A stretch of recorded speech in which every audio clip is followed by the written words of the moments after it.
This special JCN tribute to the life and times of Bradley Roberts is being brought to you by the following sponsors: Sun Oil Limited, the Progressive Liberal Party, Bethel's Trucking Limited, Sunburst Paints, Dean's Refrigeration and Air Conditioning, and attorney V. Alfred Gray and Company.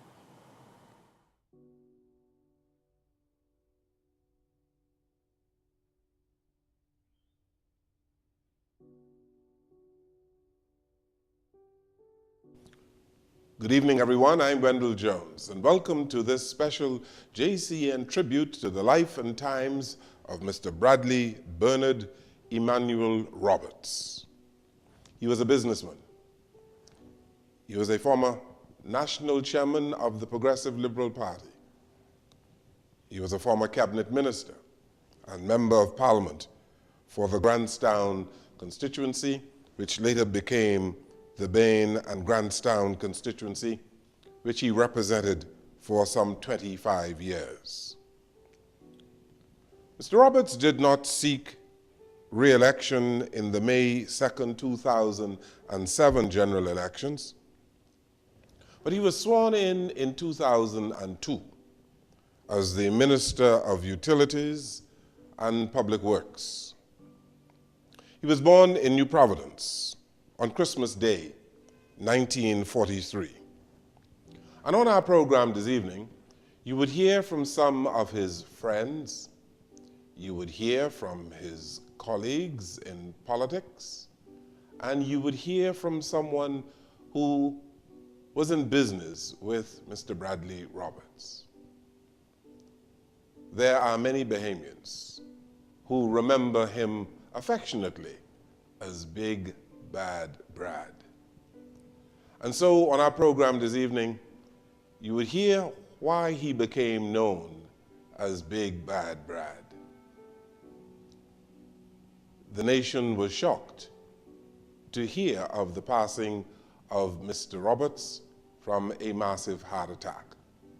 And so we begin our program this evening by listening to a tribute from Godfrey Eneas, a schoolmate of Bradley Roberts.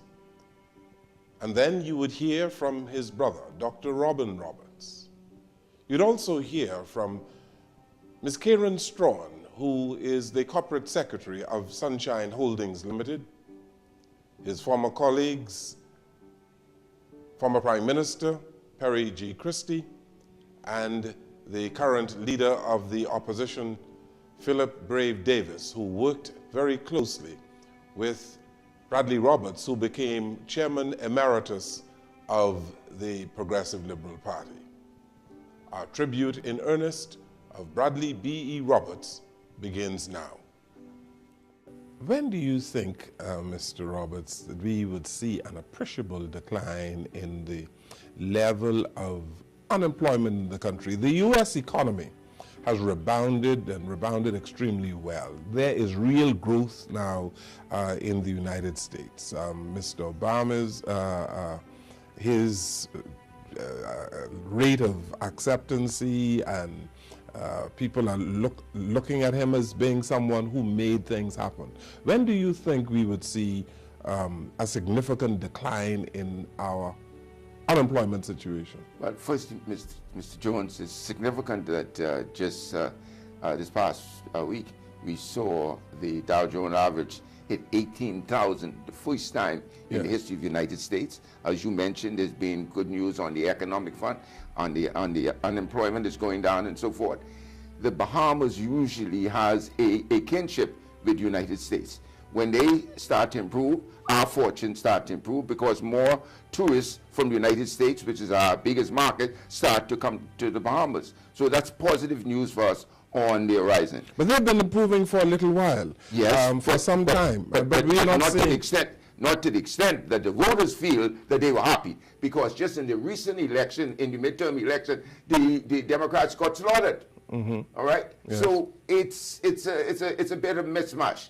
On one hand, they say they were not happy. On the other hand, now we see in the realization of what Obama said was going to happen, and in fact, it is happening right now. And I hope it continues in a positive direction for the United States, which will in turn augur well for us here in the Bahamas. Now, we have another challenge for the Bahamas, and that is the opening of Cuba. If the U.S. Congress agrees to removal of the embargo. Obama has started the process, but it's up to the Congress of the United States to do the rest. And we shall see what will happen there.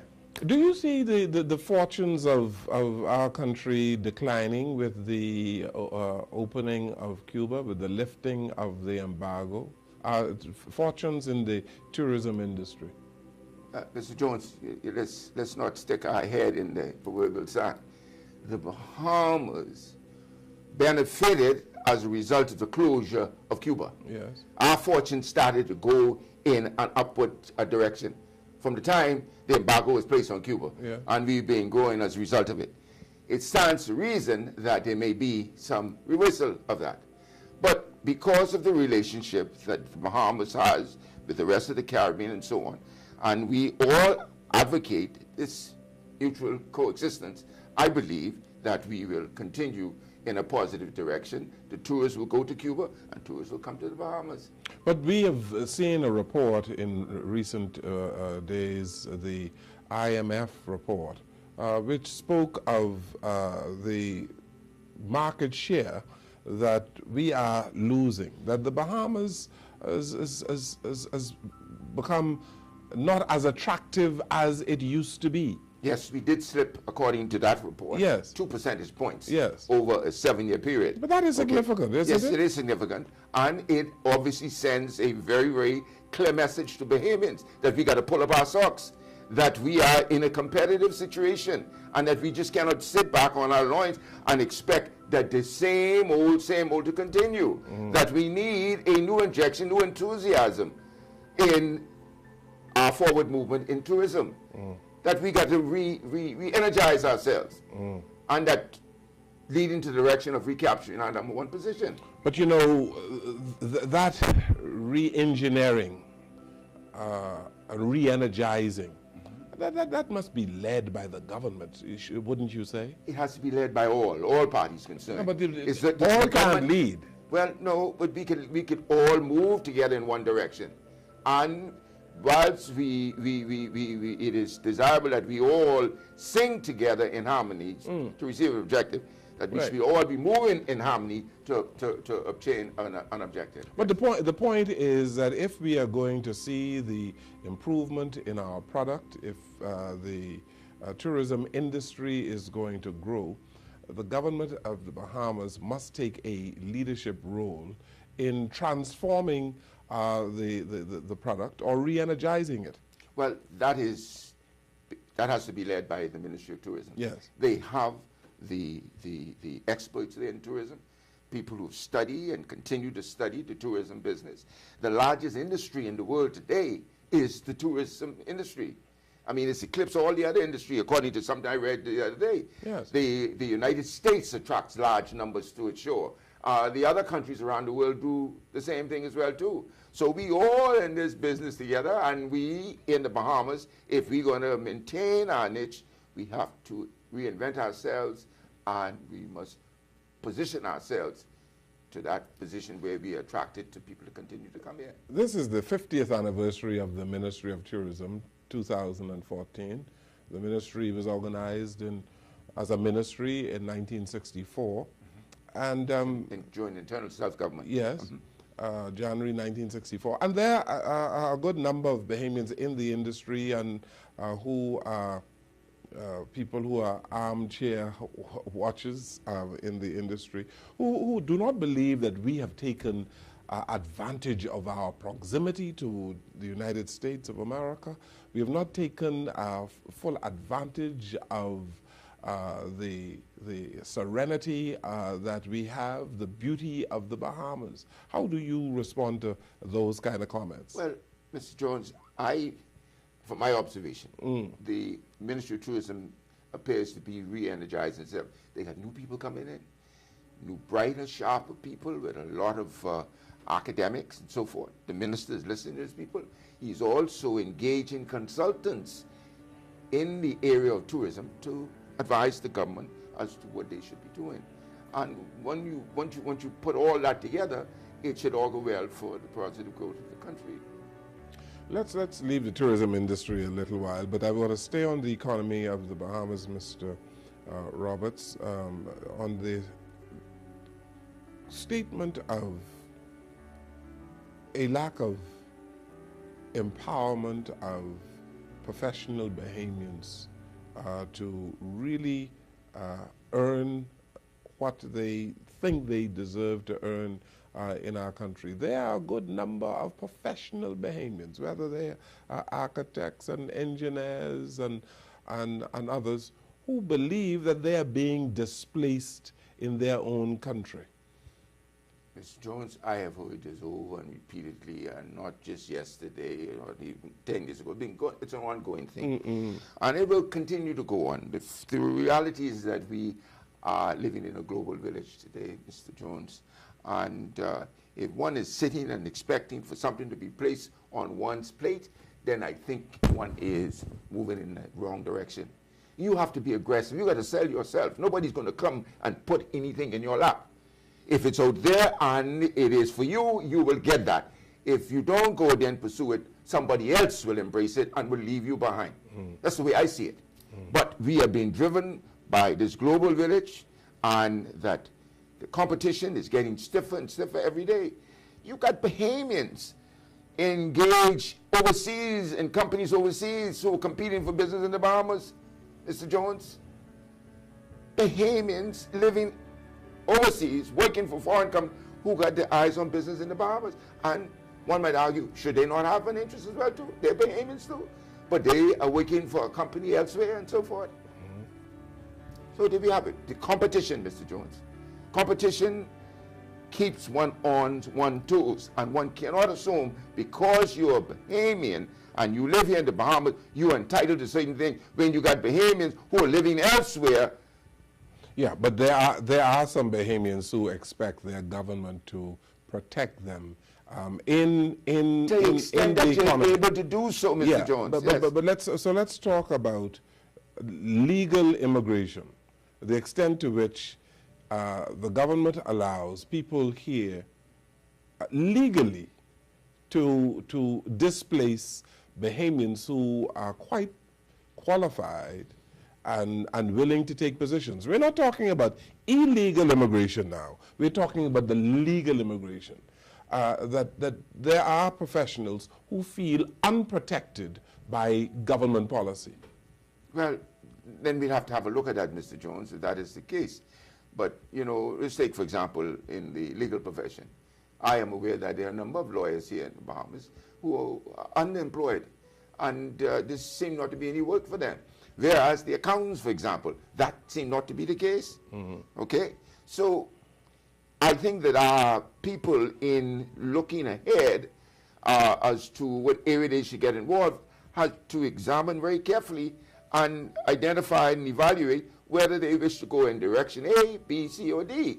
But we do have a proliferation of attorneys in this country, and every week it looks as though there are more coming into the area. Yeah, I'm sure you are also aware of the so-called brain drain from the Bahamas, because there are many people who feel that the economy is not growing fast enough and the opportunities, they do not abound in the Bahamas. That is the same thing I mentioned a while ago.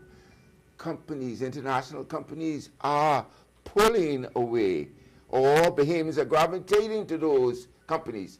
They go to school in Canada, go to school in England, and they are perceived to be bright lights. Who do you think is going to reach out?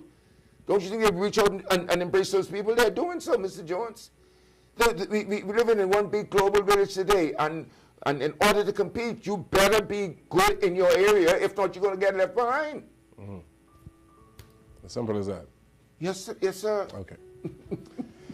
Mr. Fred Mitchell, on the question of illegal immigration, has mounted what many people believe to be a sensible policy to rid the country of illegal immigration. But he has not been given a free ride, so to speak. He has been roundly criticized by the human rights people out of Grand Bahama in particular, saying that the mode of operation being employed is a wrong one, that people should be arrested and charged before our courts. What is your view on that? Well, the law is very clear as to what the rights of the Bahamian government is. And I think Mr. Mitchell has done an excellent job in explaining what the laws are, that a immigration officer on suspicion can apprehend someone unless they're able to demonstrate that they have the right to be in the country. The government has the right to ship them out, and that is what the government is doing. That law, Mr. Jones, is no different from the laws in the United States, in Canada, in England, where they are shipping people out of those countries on a daily basis. A case in point is in Trinidad the other day. I think they had a plane load of Africans that the Trinidad government shipped all the way back to Nigeria. After going through a process of challenges before the courts, and 60 or 70 of them, they paid for them, and they ship them back to Africa. Mm-hmm. Painful, difficult for some people, but the reality is that is the law. And you believe that in terms of the government exercising the right of the government with compassion, that is being done? Yes, Mr. Mitchell is an individual whom I know very well. He's very compassionate and he understands the sensitivity of these matters. And Mr. Jones, we will always have detractors. Mm-hmm. I believe that if God was to come down on the earth and was to take over Mr. Mitchell's job, they'll criticize him as well too. Mm-hmm. But there you are, that's a part of our makeup. Yeah. You will always have your detractors. All of this has to do with the economy of the Bahamas and whether or not it's firing on all cylinders, as they say. And talking about the economy, let's talk a little bit about energy.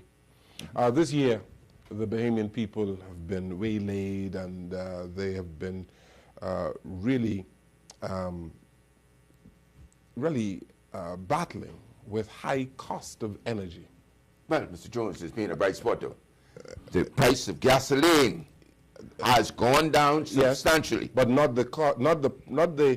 the electricity bills of the average Bahamian. It has not commensurately gone down. And commensurately, it hasn't gone down at all. Well, there has been some decline, as Mr. Miller, the chairman, explained. And as a former chairman of BEC and former minister responsible, I understood clearly what he said. At Clifton is supposed to be the center for the base load for BEC. The Blue Hills power plant is supposed to be for any additional load or excessive loads. What they have been doing is they've been running the Blue Hills stations for the main source of generating power. The cost of producing energy at Blue Hills is significantly higher than it is in producing electricity at Clifton, because there's two types of fuel being used. At Clifton, they're using the bunker C, and at Clifton and at Blue Hills, they're using diesel. It's a hell of a difference between the two. So therein lies the dilemma. But let me say this, Mr. Jones. I am privy to the fact that the government is in the process, because the government announced it himself, and hopefully shortly will be able to announce that sometime in 2015 there will be a major reduction in the cost of electricity. This is something that we promised, and this is something that the government intends to deliver upon. In 2015? And 15, yes, sir. A major reduction, yes, sir, in the cost of electricity. Yes, sir. Well, it should happen, Mr. Roberts, given the fact that the cost of oil has dropped considerably. Yes, Jones, dropped by more than 40%. I explained the reason for the dilemma. Yes, but it had nothing to do with the government's promise some time ago, because the price of oil has been dropping precipitously in recent months. If it was predicated on all cylinders running as they were at that time or anticipated, yes, I can understand that. Yeah. But when you have that phenomenon that we found when we came back to office, whereby the power plant at Clifton were allowed to just run down, and they've been working towards restoring that so that we can get the maximum benefit out of Clifton and the whole network of the power stations. You know, when you look at the cost of gasoline in this country and compare it, say, with our nearest neighbor, Florida, it's a disgrace. But a different taxation. Fine. Yes. But the taxation is too high, wouldn't you say? Well, Mr. Jones, it depends. It depends from what perspective you are evaluating that. That is the major source of revenue for the government of the Bahamas. You look at the monies earned from custom duties, the majority of it comes from oil. Second comes from vehicles. You know, I have to analyze, you know. So there you are.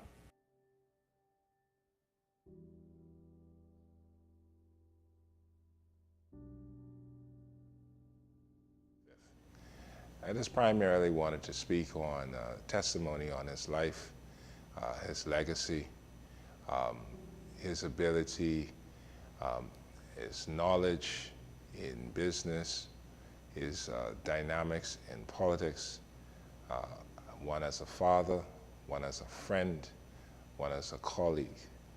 I just wanted to touch on how much he has not only meant to our family, who was the matriarch of our family, but the amount of lives that he also touched throughout the length and breadth of this country.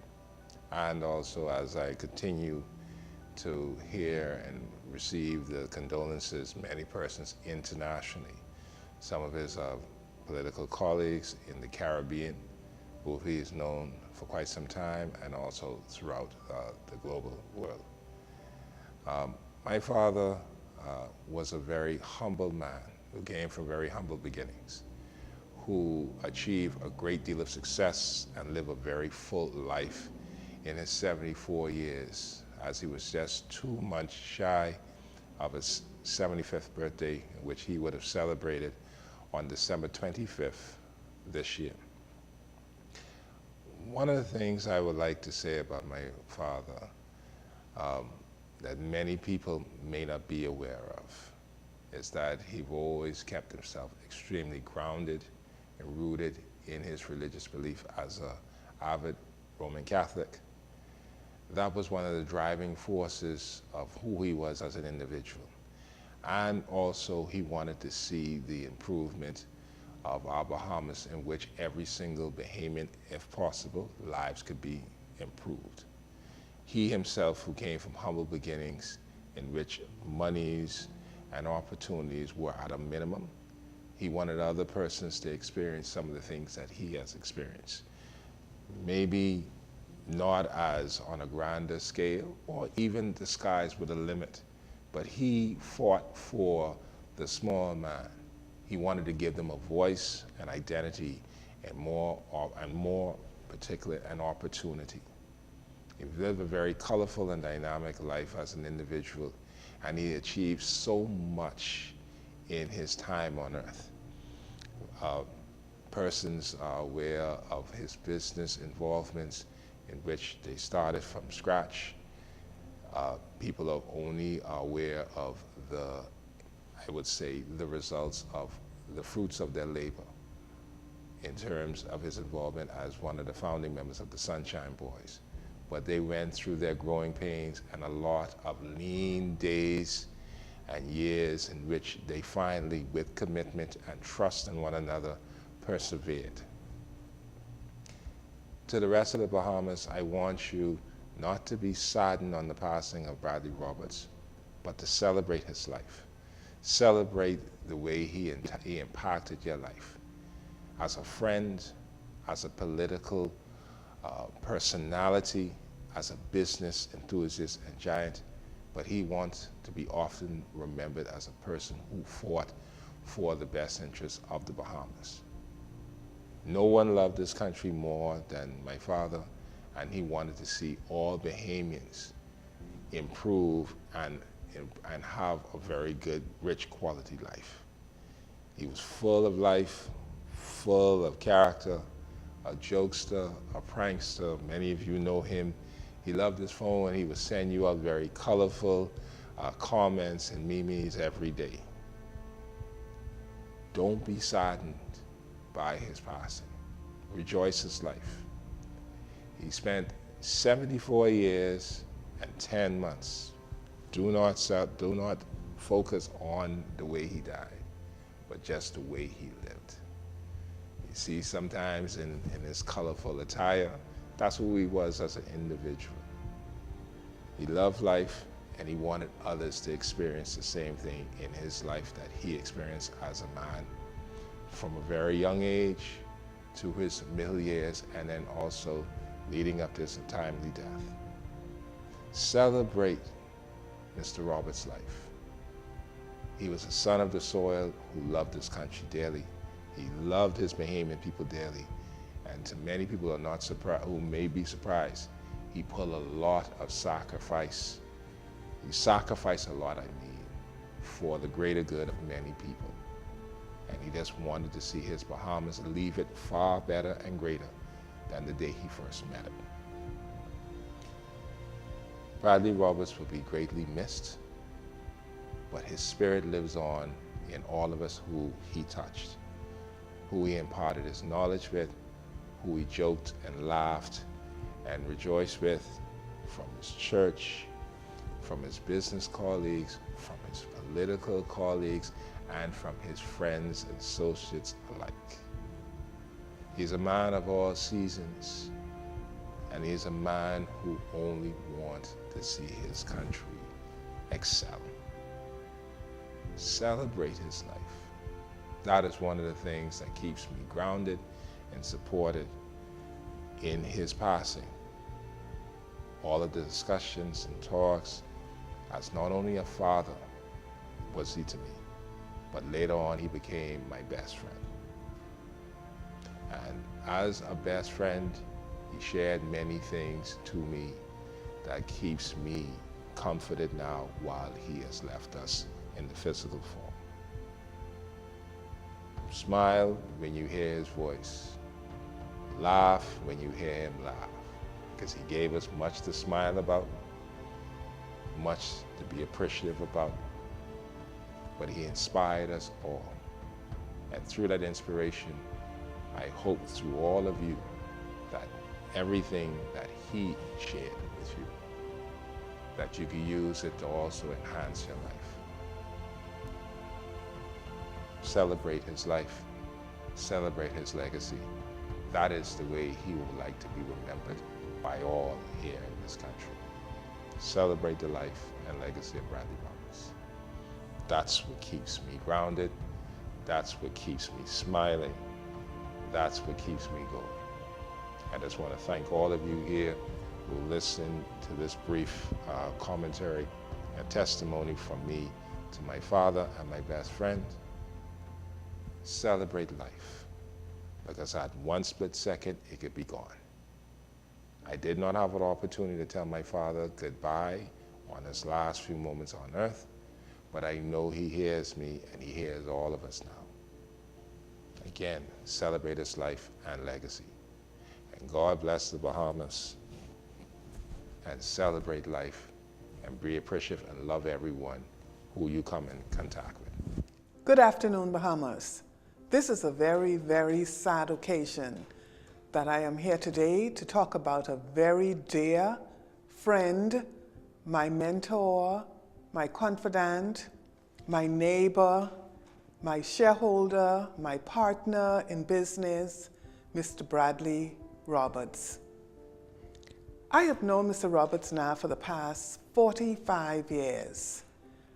Coming into his being in 1974, when my dear uncle Bismarck Coakley seconded me to come and work with General Bahamian Companies. Mr. Roberts then was head of Burns House, Bahama Blenders, and we became very close. Having worked with the Sunshine Group for 44 years, Mr. Roberts and I spoke on a daily basis. He was chairman first, and then he became vice chairman when Mr. Coakley died. Mr. Roberts was a very particular person when it came to business. He lived the core value of Sunshine Holdings Limited. Truth, you had to tell the truth. Trust, you had to build up trust with persons around you. Teamwork, and a community-oriented individual. Mr. Roberts and the Sunshine Boys looked after the less fortunate in this community. Mr. Roberts on a neighbor front. We lived side by side in Skyline Heights for 44 years. It wasn't a day Mr. Roberts passed our gate without stopping to find out how everybody in the house was. That was Bradley Roberts. He will be greatly missed. I personally am having a hard time dealing with this because, as many of you know, Bradley Roberts, my uncle Bismarck Oakley, and Mr. Franklin Wilson were three peas in a pod. Whenever you saw the three of them locked up in a room, run, because you do not know what their decision will be when they come out. But being that, they all meant good for this Bahama land. They have been in business for the past 45 years. During that 45 years, I have seen Sunshine Holdings grow in leaps and bounds. The Sunshine Boys, as they are known, have diversified themselves with the implementation of the Arawak homes, whereby that company has built more homes in the Bahamas than any other company. They diversified themselves in Freeport Oil. They diversified themselves in the hotel industry, where they started some 30-odd years ago down in South Eleuthera at Cotton Bay. They have done so many things together that it's very, very hard at this time. Everything just does not come to mind. But through it all, they stuck together, they believed in each other, they just believed that the Bahamian people deserved more, and they set out to do just that. Mr. Roberts will be greatly missed, especially with the staff at Sunshine Holdings Limited, the staff at Freeport Oil, the staff in Eleuthera, the staff at Luxury Homes. Mr. Roberts had his positive say in the development of all those companies. At this time, I am deeply, deeply hurting because he spoke to me no later than Thursday morning. And when we got that call, it was a shock to both myself and Ms. Wilson. I am sure the reunion in heaven at this time is unbelievable. We have lost now 6 of our founding members, and 2 of the original shareholders are still alive. And I pray that Mr. Roberts and the rest of them are resting in peace. Life is a journey, and on the journey of life, one encounters all sorts of experiences and you meet all sorts of characters. One of the characters on my journey was Bradley Roberts.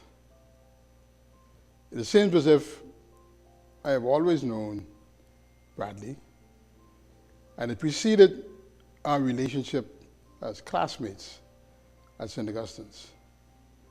It probably began when I was about 6 or 7. And our relationship blossomed over the years and intensified while we were classmates. You know, if you're in a class with Bradley, sometimes get into trouble. Because Bradley was a very mischievous fellow. Mischievous in a very good way. And I will always remember him in that vein in terms of a classmate. Also in our class, there were two other outstanding Bahamians, the Honorable George Smith and the Honorable Maurice Moore. The three of them gained political prominence in our country, and I'm happy to have them as my classmates. But Bradley stood out. He stood out. And when he left St. Augustine's, he decided to become a businessman, a very successful businessman. And you know, sometimes an individual's personality is clouded by his political attachments and his political experience. But for me, Bradley is my friend, my classmate, and the politics of his life was only an aside. I was always impressed by how he conducted his life, particularly his family life. The emphasis he put on the rearing of his children, the education he gave them, and also how he, in many ways, was very supportive of his siblings, his brothers and his sisters. And he, in my opinion, was one of the most outstanding men of the majority rule era in our country. Because he and I were products of the colonial Bahamas. And we both came into our maturity during the majority age era of our country. And Bradley excelled. And Bradley excelled as a team player with the Sunshine Boys, and which proved to be one of the most well-developed business groups in our country. And I am proud of him. I went to see his wife and I told her that I was happy to have known him these 74 years. And I said that we both will miss him. May he rest in peace. We now listen to a tribute from the brother of Bradley Roberts, Dr. Robin Roberts. The Roberts family is a big family. It represents a typical extended Bahamian family. Bradley and I did not grow up together. He was older than I am. We grew up in different neighborhoods. So I can't talk about cherishing a childhood experience. But when I became an adult, I got to know him. I got to know him not as big bad Brad, but big teddy bear Brad. He was like the big brother that I always wanted to have. I had a couple of big brothers, but Brad was special. We bonded. We got to know each other better. I will miss the times when he would call me and say, Robin, let's go and have some lunch. He got to know my family. He became like the second father for my kids, particularly my son Simeon.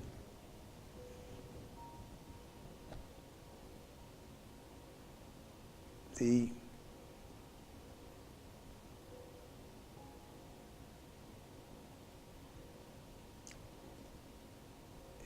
never missed any of Simeon's graduations. At 1 o'clock in the night, I called Sim to say, why are you not home? I'm with Uncle Bradley. We talking. I'm showing him something on his computer. You know, I'm trying to teach him about the computers. I'm getting him to buy a bigger computer that he can see it better. and I got him a nice software that he could put this family tree in, and he can really appreciate it. So I'm showing him how to use it. And we just talking. We talking about politics. And, so if I'm home late, you could just call me. You can bet I'm at Uncle Bradley's. The kids look forward to Christmas because they know when they went to Uncle Bradley's house all day, they were going to come back home with presents. They know that if they had any problems and they called Uncle Bradley, he would be there, and whatever he could do to support them, he'd do that. I think he was very proud of my accomplishments, and he never for one moment hesitated to say that. And in any event that I was at, he was there. He wanted to show his support.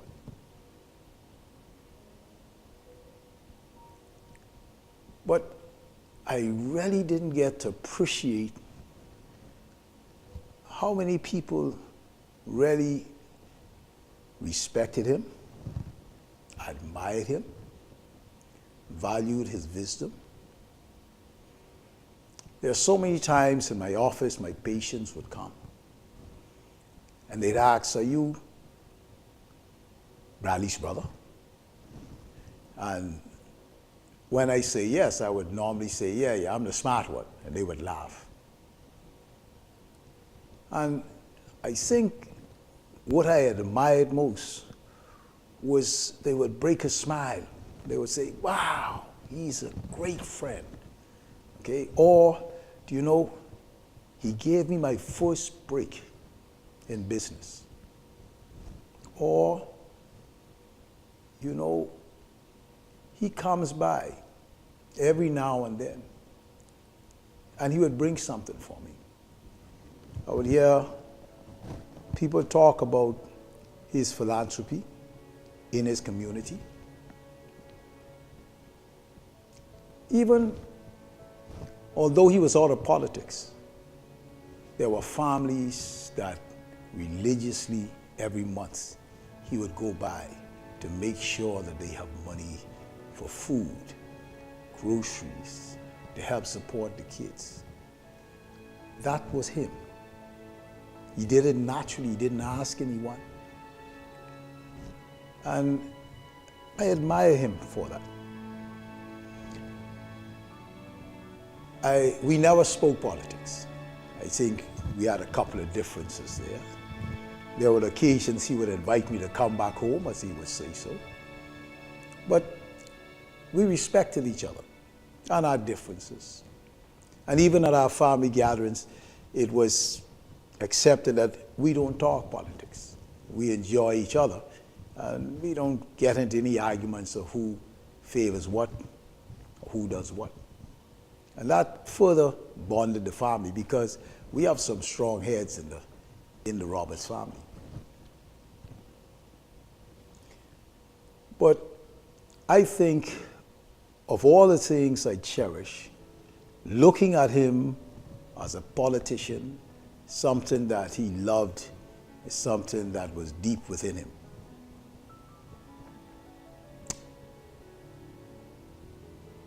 I think that I have not met anyone who I would say was a true Bahamian patriot. He loved this country. He loved his people. He had a purpose, and that purpose was to improve the lives of any Bahamian to which he came in contact, and to better Bahamians in general in bettering this country. He felt that was his purpose, and he believed that. And I could say it the way that Miles Monroe would say it. That purpose ignited a conviction, and that conviction produced a vision, and that vision generated a passion that motivated and inspired people, influenced people to follow him. He had every aspect of what one would say was a leader. A leader in this country, not only in politics, but in social life, in philanthropy, in the economy, and building a better Bahamas. I will certainly miss him. I have every reason to believe that my children will miss one of their greatest uncles, and our family would definitely miss who we would consider one of the patriarchs of the Roberts family. I truly will miss him, and I think myself and my family and the Bahamas was better off because he was in our lives. And now a tribute to Bradley Roberts from a former CEO and president of BTC, Leon Williams. First of all, let me express my condolences and sympathies to Ms. Roberts, Obi, his son, his daughters, his brother, Dr. Roberts, and his sisters. To say that Minister Roberts was a giant of a man and a nation builder really does not speak the whole.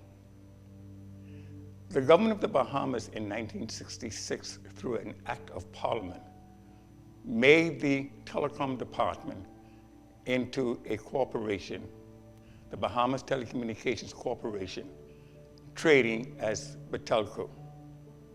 In 1966, the government at that time did not think Bahamians could run the corporation, so they went out and hired a company by the name of Page Communications to manage Batelco. In 1968, a delegation of 14 employees met with the then Prime Minister of the Bahamas, Sir Lynden Penlin, and after that meeting, Sir Arthur Folkes, who was the minister responsible for BTC at the time, announced the first all-Bahamian executive team for Batelco. 50 years later, 2018, we sit here with a new company, Bahamas Telecommunications Company, that is owned by a parent company, Cable and Wireless, who is owned by a parent company, Liberty, which has spun off Cable and Wireless into a company called Lilac. I first met Minister Roberts in 2002 when he was appointed as the minister responsible for Batelco. It was during his time as the minister of BTC that he forced the employees to use the name BTC rather than Batelco. When Minister Roberts came to Batelco, there were $4.2 million in the bank. BTC, for almost all intent and purposes, was almost broke. When Minister Roberts was no longer the chairman in 2017, BTC had $155 million in the bank in cash. When Minister Roberts came to BTC in 2002, there were 60,000 cellular customers. When Minister Roberts left BTC in 2007, there was 286,000 cellular customers.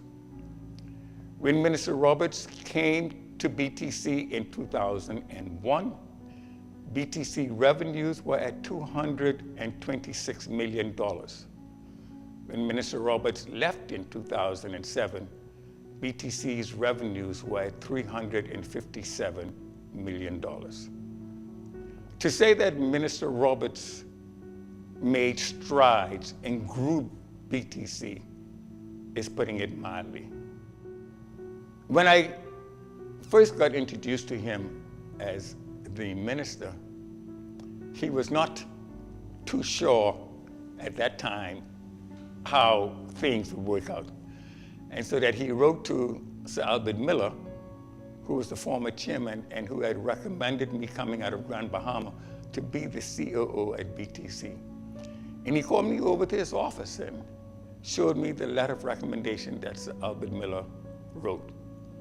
When I became CEO of BTC upon his appointment, we met regularly, and that is on Sunday afternoons, he would have the CEO of Bahamas Air, Paul Major at the time, and the CEO of BEC, Mr. Basin at the time, and the CEO or general manager at that time of Water and Sewage, and we would all get together on Sunday afternoons to bring him abreast of what was taking place at various companies and corporations.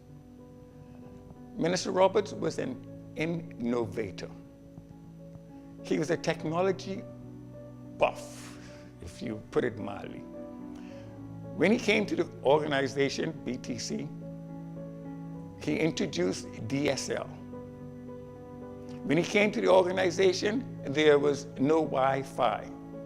And so one of the first things he did was to put Wi-Fi in the House of Assembly and Wi-Fi at the Cabinet Office. Prepaid had just been launched the year before. And so as I stated earlier, you would note that the numbers for cellular services grew from 60,000 all the way to 286,000. There was catastrophic failure. And so in the event of the Hurricane Michelle 2001, the Southeast Islands was cut off from the rest of the Bahamas for days. The network in Bimini failed catastrophically. And the first thing we started to do was to talk about building a fiber optic submarine cable. The other major challenge was that when he came to BTC in 2002, BTC recommended to him that we needed to install GSM. Previously, we had made that recommendation to the previous administration, and the advisors on privatization suggested that BTC engineers did not know what they were talking about. And so we told Minister Roberts, listen, if you don't install GSM and expand the network, we will end up putting a moratorium by December of 2002. The same advisors that advised the previous administration also advised his administration that they should not spend the money at that point in time because of the looming privatization. Well, Minister Roberts, as you know, the big bad Brad within him, authorized BTC after we placed a moratorium in December 2002. And at the Kento meeting in June of 2003, authorized BTC to expand the network to GSM, taking the network from 100,000 to 500,000. And so we launched GSM in 2004. I don't know if you recall, but by the time we launched GSM, the crowds were so thick at the Marathon Mall that BTC had to suspend services and move the signed up to a hotel. Prior to the launch of GSM, Minister Roberts also allowed BTC for the first time to open its stores. We called it back then the cyber shops. After building the submarine cable connecting 14 islands for the Bahamas and a spur down to Haiti and a link between Bimini and Grand Bahama, Minister Roberts, along with the BTC staff, had negotiated building a fiber optic submarine cable to Cuba as well. We negotiated with the government of Haiti, to build a spur to Haiti, and then we proceeded to negotiate with the government of Cuba, ETEXA, and Telecom Italia, which owned 30% of the controlling shares of Itexa. And we were to build a submarine cable from Betances on the north coast of Cuba to Bimini at a cost of some $22 million, which would have been 50% owned by Itexa and 50% owned by BTC. Unfortunately, Minister Roberts told us that we should wait until after the 2007 elections. As a result of that, the government changed and the cable to Cuba was never built.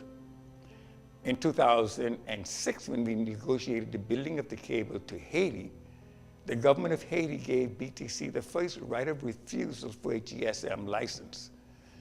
To put that into perspective, we had convinced the engineers and the marketing people at BTC that if we could make an investment in Haiti of $30 million, we could have done prepaid, and we would have generated revenues more than what we were generating in the Bahamas at that time. Total revenues was almost $350 million. To put that into perspective, Digicel went into Haiti, and Haiti became Digicel's #1 revenue earner in the Caribbean. And Digicel, when I spoke to the Prime Minister of Haiti, was in the neighborhood, revenues for Haiti was in the neighborhood of almost $700 million. And so that was a missed opportunity for BTC. To say that Minister Roberts had vision, to say that he believed in Bahamians, to say that he was a nation builder, is just putting it mildly. When BTC did prepaid, and we began to sell the cards to vendors on the streets and to master distributors, there were a number of large organizations that came, including banks. Minister Roberts would always say to the executive team at BTC, this is for the small man. And you can recall that on almost every street corner, you could stop and buy a prepaid cellular card. In fact, it became so lucrative that the vendors were selling three $20 cards for $50. The face value was $20, but you were actually paying just $16.99 for a $20 card. Notwithstanding the reduction, the revenues at BTC grew. There were people in businesses, small businesses, that would come up to me and say to me, Mr. Williams, you know, prepaid cellular is one of the #1 selling products in my store. Minister Roberts always said to us, it is for the small man. When Minister Roberts appointed Greg Bethel as the chairman of BTC, Greg Bethel put in for the first time management by objectives.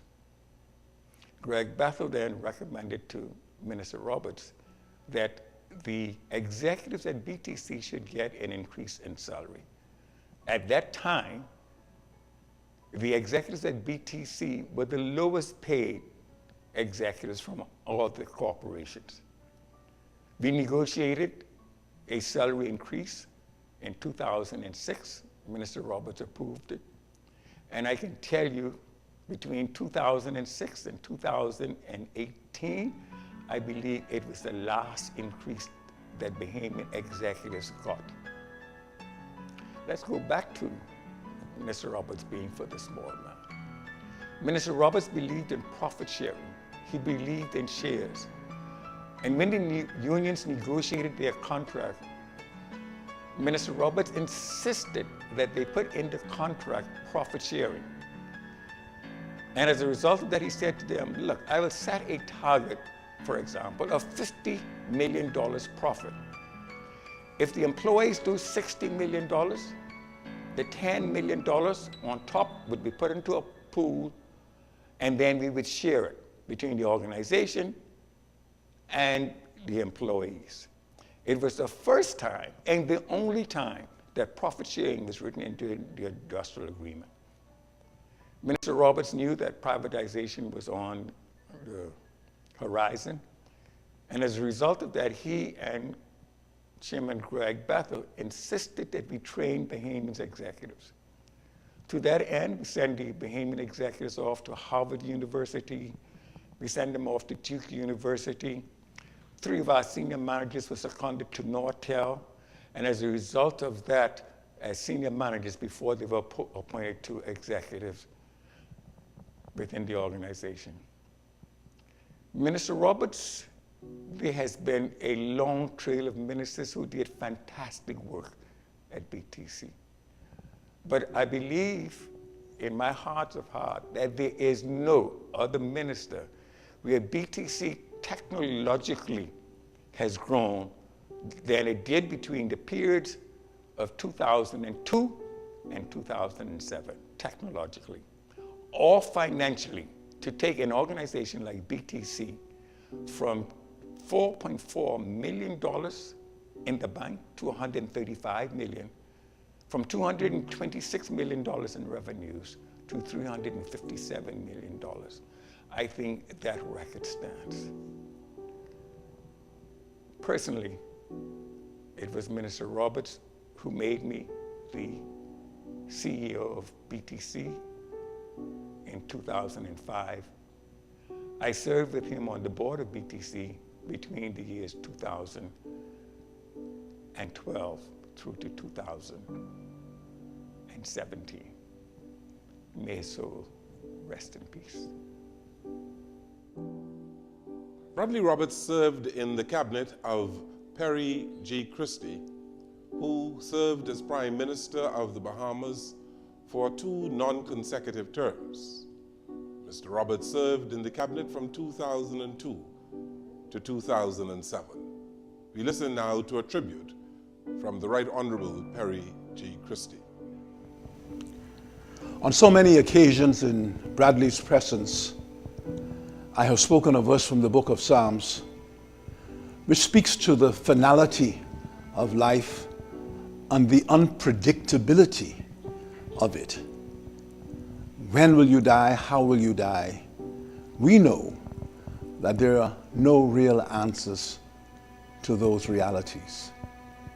The verse I repeat because I have to remind myself, as well as those who care to listen, what life is all about.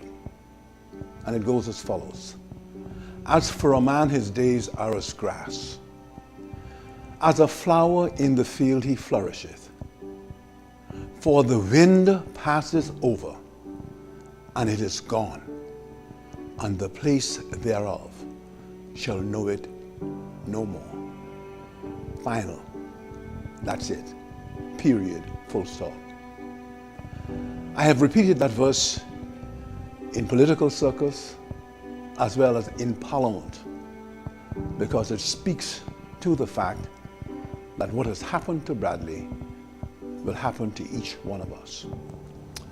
Bradley, thank God, wrote his story.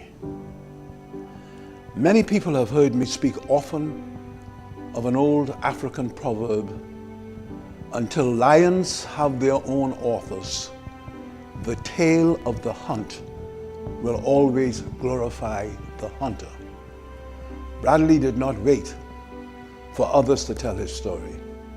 He told it, he wrote it, and he was able to read it and feel good about all that he accomplished. Big Bad Brad, the autobiography of the Honorable Bradley E. Roberts. I first met Bradley as a student, coming home and recognizing that he was a regular fellow. I got to know him, I got to meet him, and I would come home and stop to his office, borrow his car, and he knew when I borrowed the car, I would bring it back just before I left to return to England and my studies. We developed that kind of relationship. It was during those days that I realized that Bradley had done something very special for his family that defined him and defined his personality and really his future. He had to be someone who recognized that he himself would not have the opportunity to go to institutions of higher learning, but that he instead would have to work to help brothers and sisters go to such institutions. And Bradley was a willing person in his family to do just that. That everything he did was calculated towards ensuring that his brothers and sisters had the best education possible, and that to whatever extent he was able to contribute to it, he did it. And I think that marked Bradley's character, it marked his personality, it marked what he did in public life. He took that same spirit. I start with very little in life. I've come from a big family, and family values are important, working together are important, and someone separating from the pack to make it possible for others in that family to benefit from his work. All of those things went into Bradley's sort of corporate existence later in life.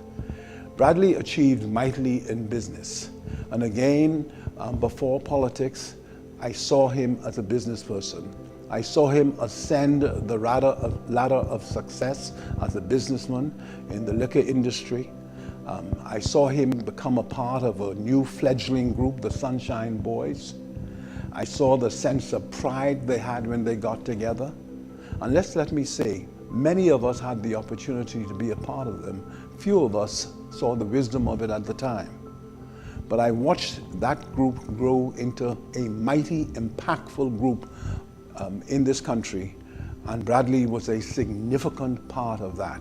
So he has had a defining presence in the business community in our country, both as a self-improved, self-taught businessman with tremendous experience, working with people like Bobby Simonet, working with people like Frankie Wilson, a diverse group of people, a diverse group of experiences, but accumulating for himself a tremendous amount of judgment ability, being able to make judgments at the right time about the right people and about the right situations. So Bradley was very, very powerful in the experience that he garnered in his life.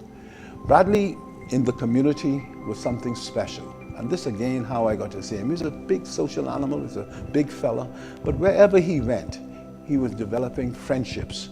And I think as I moved to politics, this is when I really got to see the best of him. I don't know how many of us would ever decide that we're gonna run in a seat we know we can't win, especially if we think a lot of ourselves, and especially if we have this fine appreciation of what a gamble could do with a bad start, gambling on a bad start in politics. Bradley decided my loyalty to the PLP, my interest in politics, my fearlessness in politics, right, made me decide to run in Shirley against the Roland Simonet.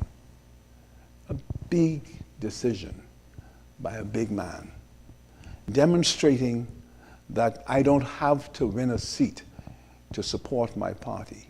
If in supporting my party is able to win other seats.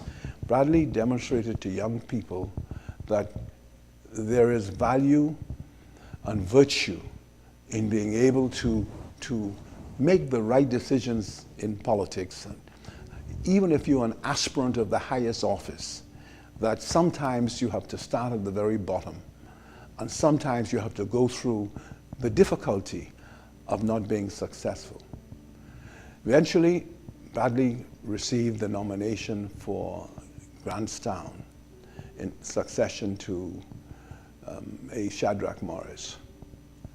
Bradley distinguished himself over 25 years as a member of Parliament. I envied him so much to see the way in which he personalized his representation, the amount of people who he knew personally by first name, the attention he paid to them, establishing an office in the community long before there were subsidies to provide members of Parliament with an office. He was able to know how important it was to be at one with the community.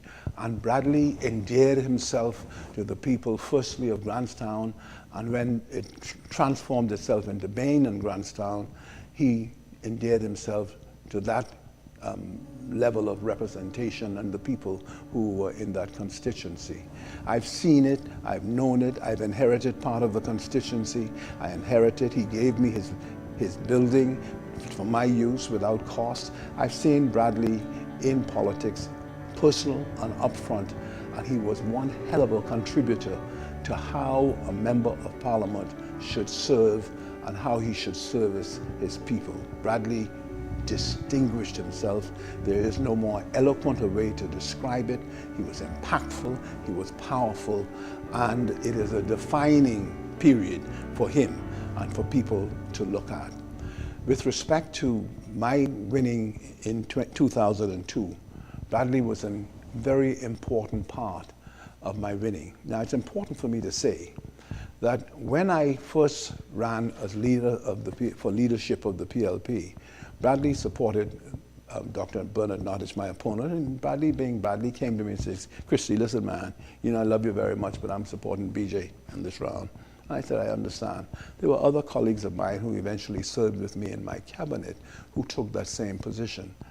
And for me, it's very important that I make this point, because they were people who were not to be overlooked, talented, gifted, and not to be overlooked in the event of my forming a government. And so therefore I appreciated the workings of our democracy and the fact that Bradley Roberts was able to come to me as a man and say, "My brother, I'm supporting the man running against you." When I won, that was the last time Bradley went against me. In everything in our public life, we came together and we were one. And I took the position that whether Bradley was in or out, right, he was going to be my friend, he was going to be my supporter, I was going to be his friend, and I was going to be supporting him, because that's the kind of person he was. Bradley distinguished himself as a minister. And I think it's important for me to say that when a prime minister appoints a cabinet, he has to be very careful on who he puts where. I put Bradley Roberts into the Ministry of Works because Bradley Roberts came as an accomplished business person, incredible skills, organizational skills, and also one who demanded respect from people who worked for him. And as it turned out, one of the wonderful attributes that he brought to bear was that public servants adored him, public servants supported him, public servants facilitated his success in running his ministry and also helping us run the government in that period of 2002 to 2007.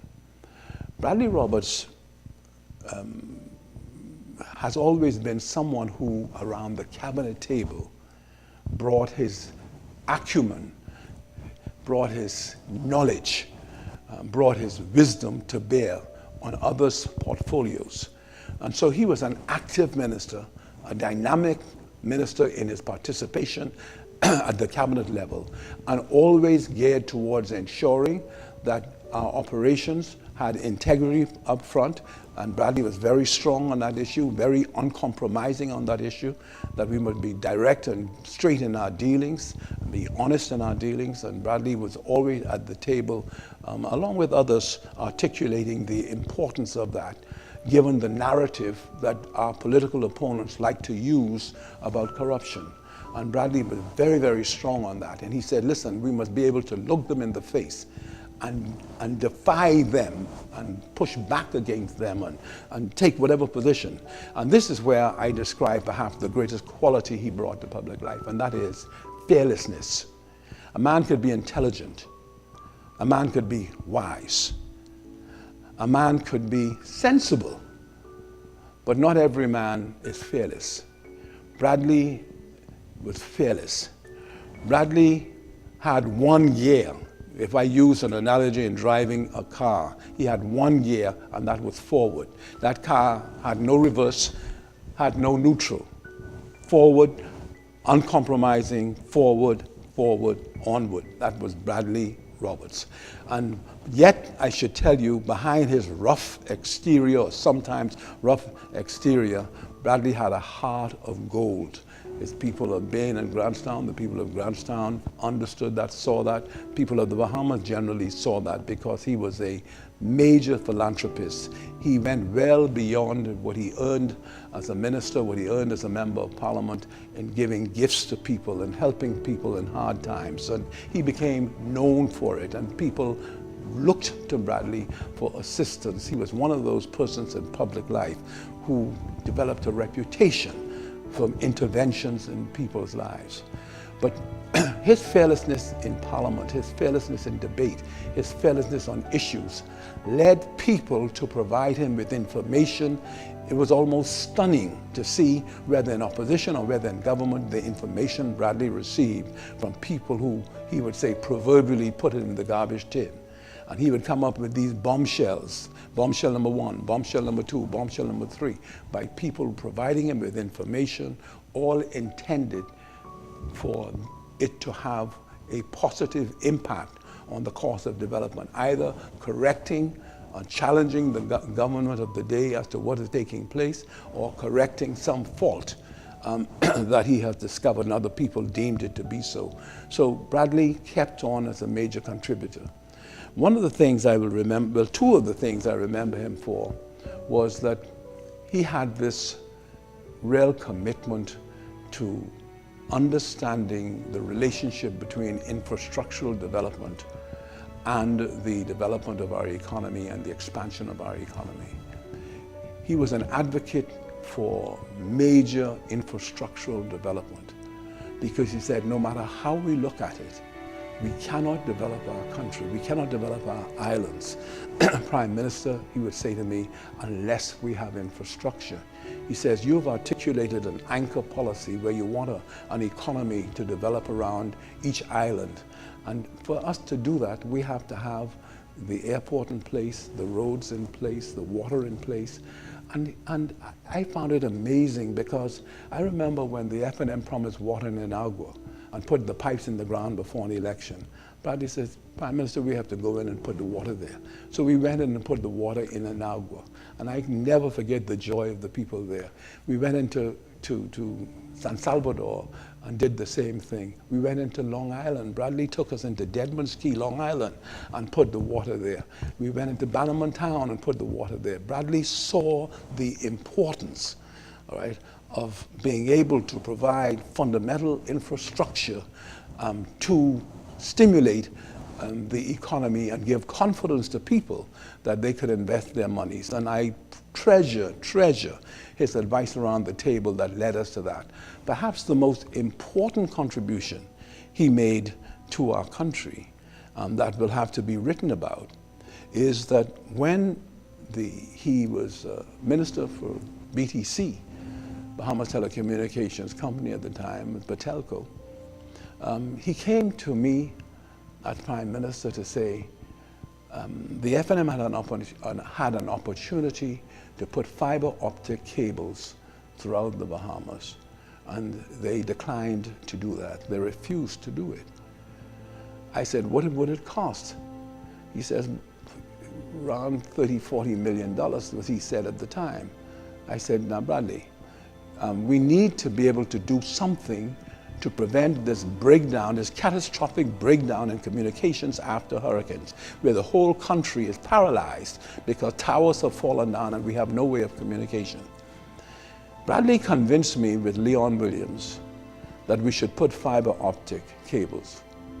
I said, Bradley, I'm prepared to take this to cabinet, but let me make one point to you. What islands are you talking about? And they gave me a limited list of islands, and I said, but if I did it just for those islands, the children of Meguana or the children of Acklins would be disadvantaged. So please expand your portfolio of interest here so that I'm able to go to cabinet to say that we are going to take care of the least of our brethren in this regard. We're not just going to do it for the developed islands or developing islands. And they agreed. We spend, I think, about $68 million fiberizing the Bahamas.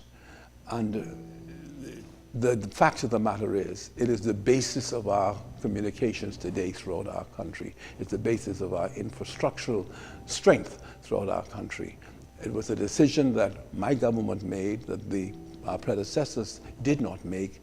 Bradley was instrumental in making that happen, and forever and forever and forever, we would be grateful for that. Finally, Bradley, after 25 years in Parliament, after distinguishing himself in Parliament, Bradley said, it's time for me to move on. Now, 99% of people in that position would literally go and put their feet up and says, I've given the best of my service, let me just stop. Bradley decided to run for the chairman of the PLP, and Bradley won. Bradley went on to have a distinguished career as chairman of the Progressive Liberal Party, very proactive, very strong in his involvement, very strong in his criticisms, keeping the government on his toes and keeping the government standing up most times. He was just aggressive as chairman, wonderfully so for the Progressive Liberal Party, because he really helped me craft a winning strategy when we lost the elections in 2007, a winning strategy to win in 2012. And Bradley was really important player in that regard. And so I just wanted to be able to know that, you know, that period of when Bradley worked for us as a party was a wonderful time for us, because we saw someone who was indefatigable, someone who had the spirit, who had who just brushed off fatigue, who said, I'm not going to worry about the fact that I've done the best of my service. I'm just going to continue to give good service. And he performed wonderfully for us. In the final analysis, Bradley Roberts surprised me by his death. My wife came home and said, man, I left Bradley on the beach, walking on the beach. He came out kind of late. I later found out he said that he was only able to do one lap and decided he'd go home.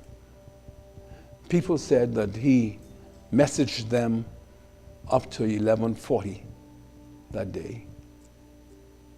And I was having lunch with a group of people when my wife called and says, man, I hear this rumor that Bradley died. I said, Bradley what? Bradley who? And so I called Bradley's phone, the cell phone, and didn't answer. I then called his home, and his daughter said, Daddy died 90 minutes ago. And I just sort of went into shock. I had seen him the day before at Starbucks. My wife had seen him that morning and talked about it. And he was dead. And I went right back to that biblical statement that I began with. Here was this man who did so much for so many, who had a spirit of giving and a generosity that was led by a heart of gold, who was rough on his political opponents, direct, tough, who brought something to public life that we rarely see. The sustained, the consistency of this opposition to when he believed so strongly to issues. His being able to deal directly and with great force on personalities who he thought had made grievous mistakes in politics. He had a fixation and wrote in his book about Hubert Ingram and you know, he just went on. Never stopped, never gave up, never gave in. Bradley Roberts. And this man, this strong man, was no more. Bradley's birthday, the 25th of December. My birthday in the same year. We were born in 1943, was the 21st of August. And so, same year, but Bradley a few months younger. And he was looking forward to his birthday. When I sum up his career and his contribution to our country, I think it's going to be left for historians to truly work out from a quality point of view how impactful it was.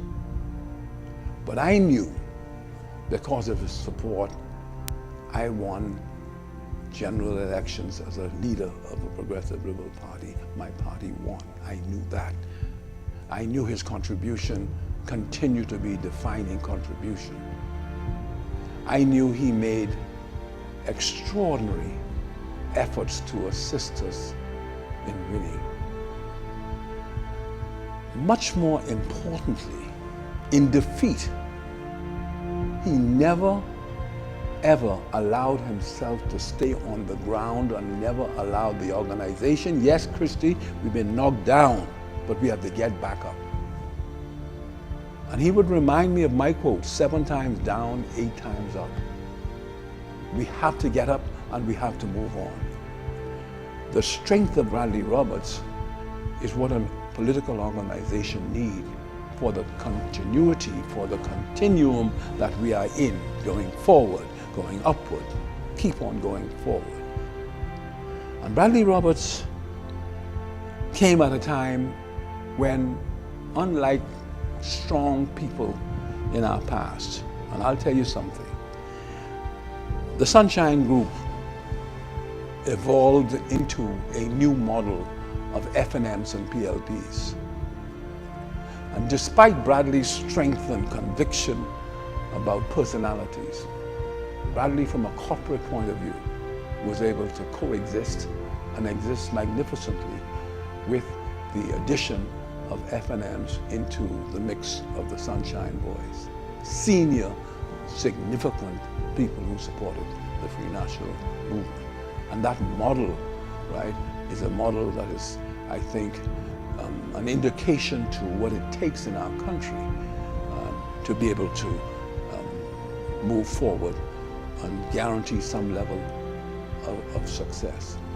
But at the end of the day, Bradley came at a time when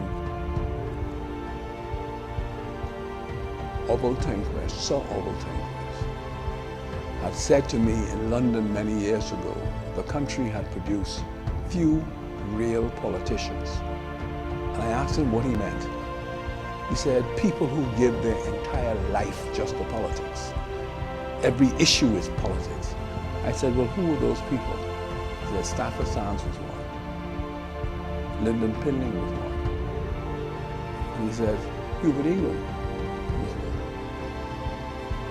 Well, I add Bradley Roberts to that mix of incredible fervor, incredible strength, a dynamism that reached out and enveloped all of us and helped to propel us forward. And so Bradley leaves a son who may have political aspirations, and I wish him well. All he has to do is think of his father and read of his father and pattern himself after his father, and he's bound to be successful because his father was all those things. In the end, Bradley came at a time when the fight against the white man, the fight against the oligarchy had diminished significantly, and it was a different kind of fight. We had more challenges than the straight-out fights that we had UBP, PLP. The FNM had come into existence.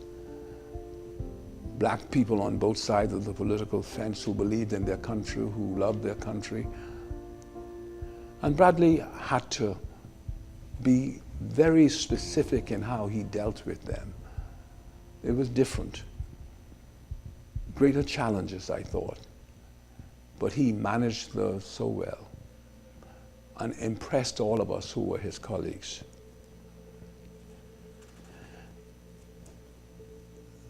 I hope that Bradley had the time in his life to know that he was sick and to know that something was happening on the onset of his death, and to be able to say, Lord, I give my soul to you. he's deserving of whatever heaven offers. He did so much for the dispossessed and the dispirited of our country. He did so much to stimulate and encourage leaders like myself. And he demonstrated an amazing capacity to be all things to all people. And so a new generation of leaders coming into our party, Bradley was able to accommodate and encourage and really inspire and motivate. Love you, my brother. Love you very much. Didn't expect it, but as I've said in your presence over and over, for the wind passes over the flower in the field, and it is gone, and the place thereof shall know it no more.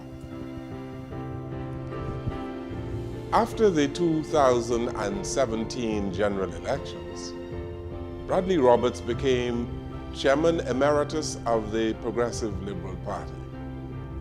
He was responsible for many of the position papers put out by the party over the last several months, and he wrote a commentary almost every weekend. We listen now to a tribute from the leader of the official opposition, Mr. Philip Brave Davis, on the passing of his colleague, Bradley Roberts. Many people do not know that my relationship with Bradley Roberts predates our involvement in frontline politics. We met in 1971 while I articled as a law clerk and Roberts was the treasurer of Toastmasters Club 1600. I was a young whippersnapper then. He became my big brother. He offered me sound advice and counsel from then on. He offered me sound advice and counsel from then on personal development, professional development, marriage, and on any number of issues. As fate would have it, his counsel and advice continued right up to the day of his untimely passing. I received WhatsApp messages from Roberts right up to 11:30 a.m. on that untimely date. So when I received news of his passing, my initial reaction was, this is fake news. The whole experience was surreal because it was a regular day, nothing out of the ordinary. He took his daily walk at Goodman's Bay. He had his daily coffee at Starbucks in Cable Beach. He returned home to shower, and the Lord called him home. This experience underscores the uncertainty of life. Nothing is promised. We must tell those we love that we love them. We must smell the flowers now, and we must not procrastinate in life. And Bradley was that kind of spirit. He always had a sense of urgency about the projects he was involved in, be it politics, his personal life, or his professional life.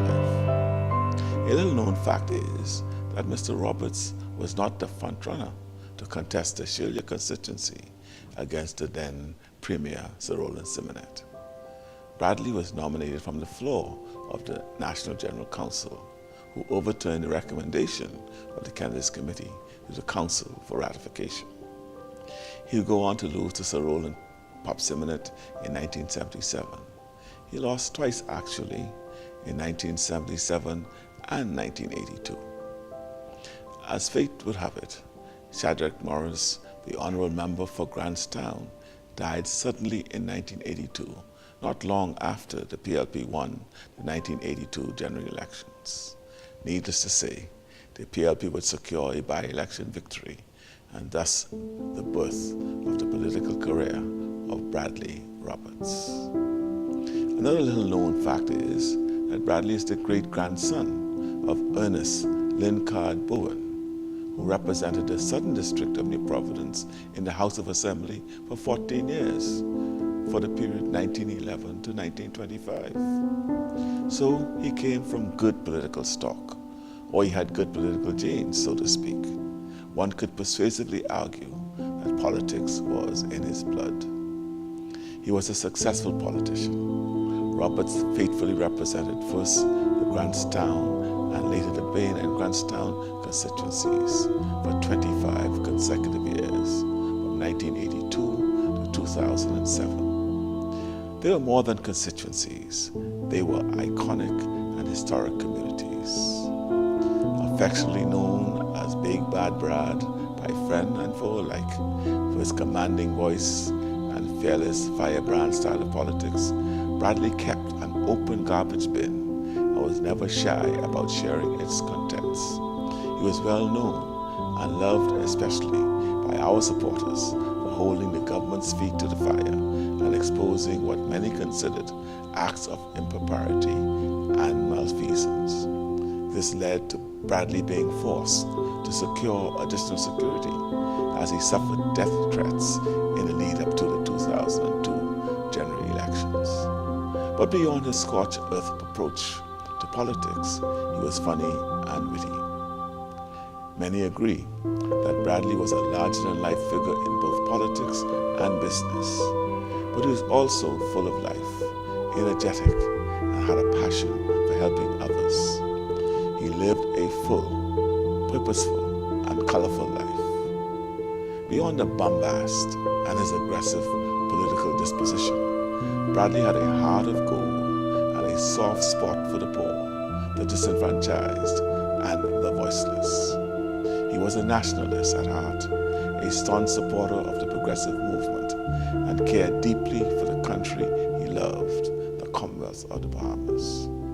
This love of country was manifested in his public commentaries on talk radio, in Parliament, and in the print media.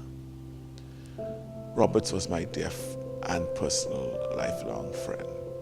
He was my parliamentary colleague, my staunch supporter, a confidant and counselor, a fierce political warrior, and a giant of a man in more ways than one, a man who loved the Bahamas deeply.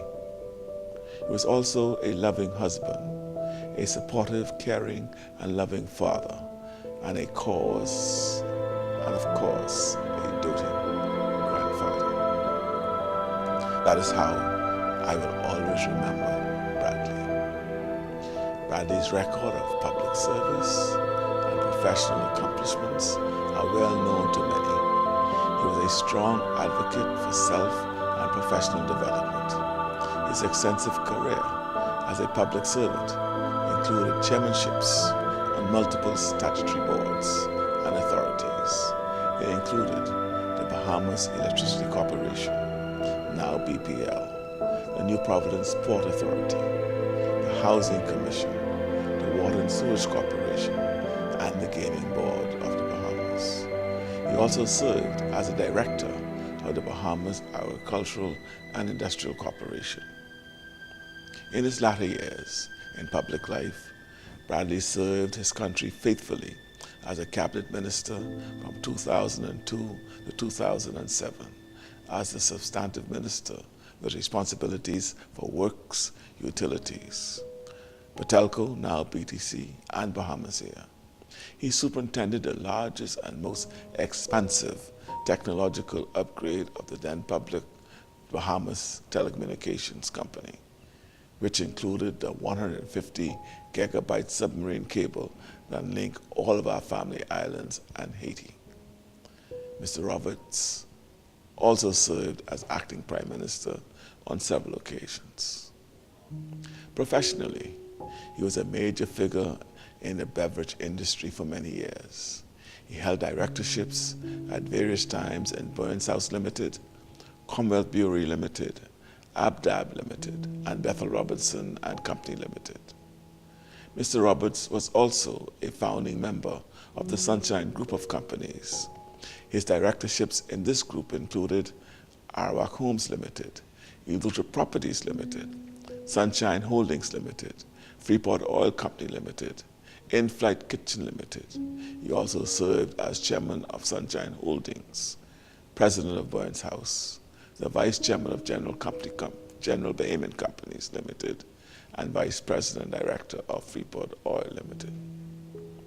In community life, Mr. Roberts was a member of the Royal Eagle Lodge and a member and past president of the Rotary Club of Nassau, West Nassau.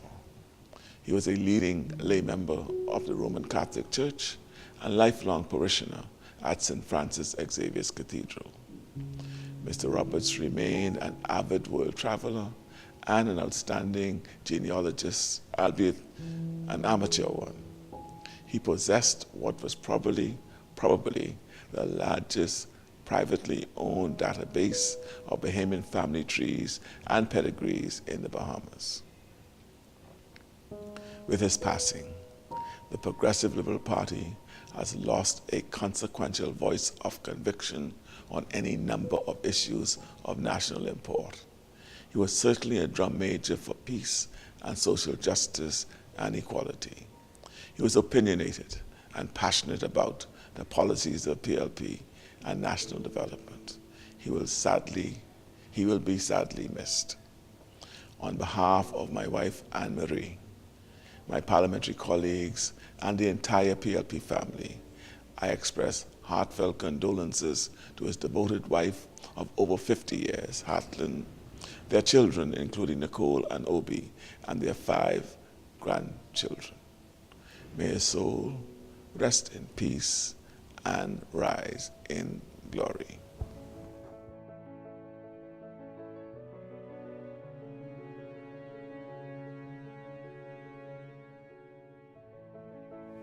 You've been listening and watching a program that was dedicated to the life and times of the late Bradley B.E. Roberts, a consummate politician, a consummate businessman, a family man who contributed much to the national development of the Commonwealth of the Bahamas.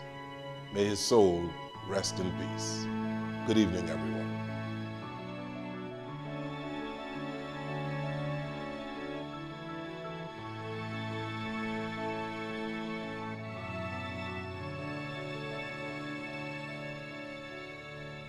This special JCN tribute to the life and times of Bradley Roberts has been brought to you by the following sponsors: Sun Oil Limited, the Progressive Liberal Party, Bethel's Trucking Limited, Sunburst Paints, Dean's Refrigeration and Air Conditioning, and attorney V. Alfred Gray and Company.